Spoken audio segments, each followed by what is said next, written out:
à la guinguette du père Fournaise à Chatou en Yvelines un certain nombre de ses amis. Aline Charigot, qui deviendra sa femme.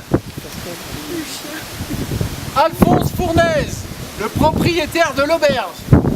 Et sa fille, Alphonsine. Gustave Caillebotte, le peintre et mécène des impressionnistes. Le baron, Raoul Barbier, grand amateur de canotage, de chevaux et de jeunes femmes.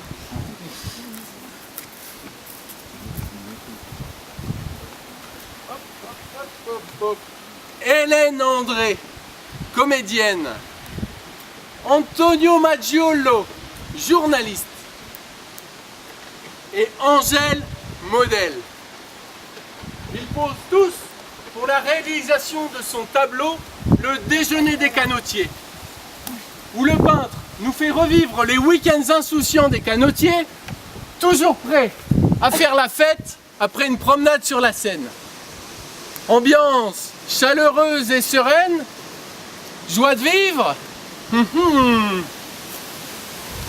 Est-ce une impression ou la réalité?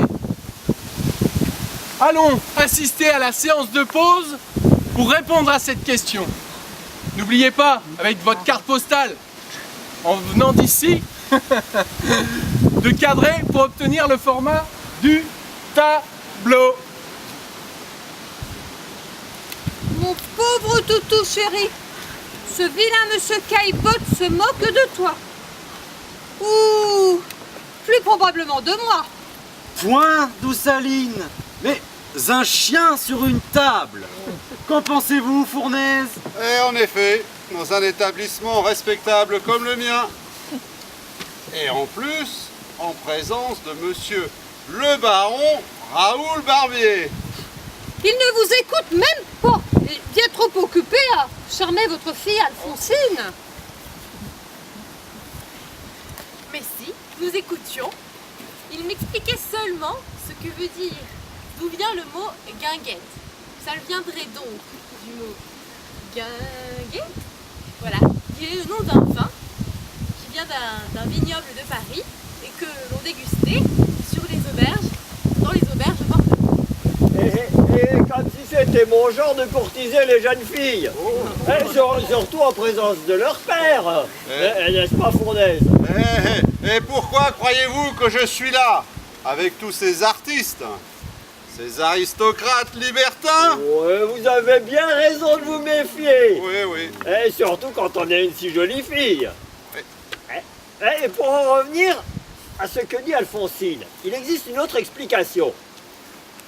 Guinguette viendrait du mot gigue, le nom de la célèbre danse. Ainsi, une guinguette est un lieu où l'on aime danser, boire, manger et, comme on est au bord de l'eau, on y pratique aussi les sports nautiques.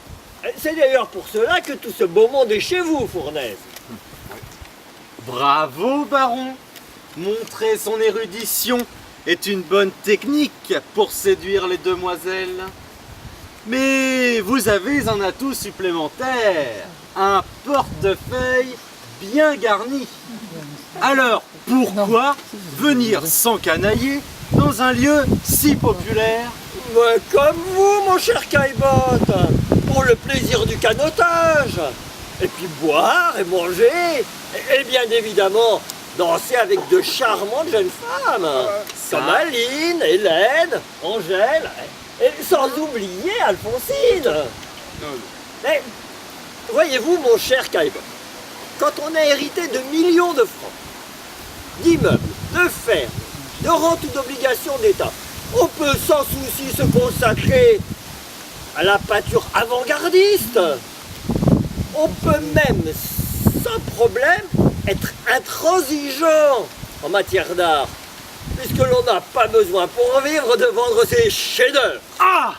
Cher baron, je ne répondrai pas à vos provocations. Mais que faites-vous donc à cette table, dans cette tenue inadéquate pour un canotier? Ce que je peux vous dire, c'est que ma fortune est en grande partie consacré à l'achat de chefs-d'œuvre de mes amis impressionnistes. Car je crois en ce mouvement pictural.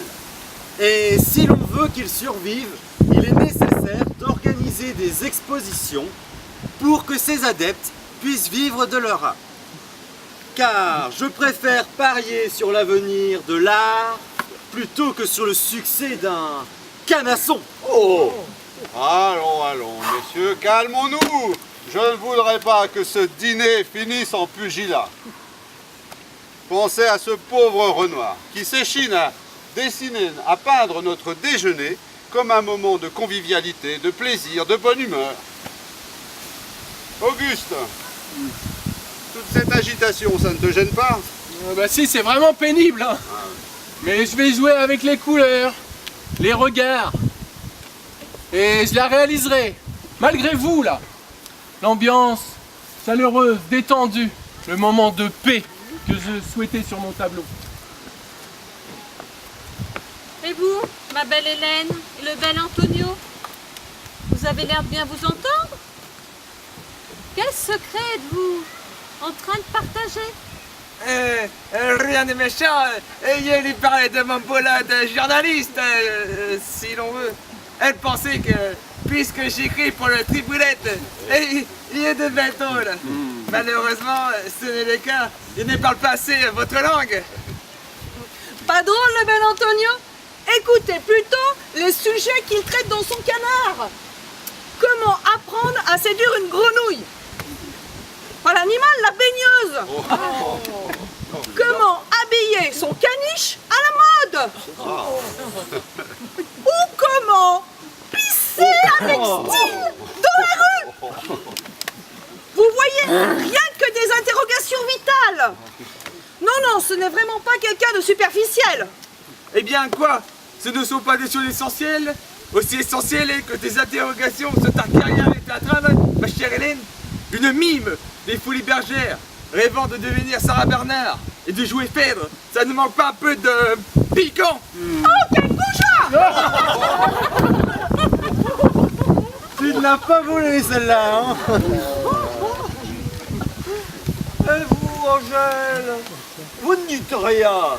Faites-vous la tête? Oh, moi? C'est plus un sou, alors! Vendeuse de fleurs et modèle, c'est pas... Alors vos histoires... Oh non, ne désespérez pas. Une fraîche sirène comme vous a bien d'autres façons de vendre son corps. Mais quelle aristocratique délicatesse, mon cher! Bon, Auguste, je crois qu'il est temps d'arrêter notre séance de pause pour aller gâcher. Allez, les amis, fini les chamailleries. Que la fête commence!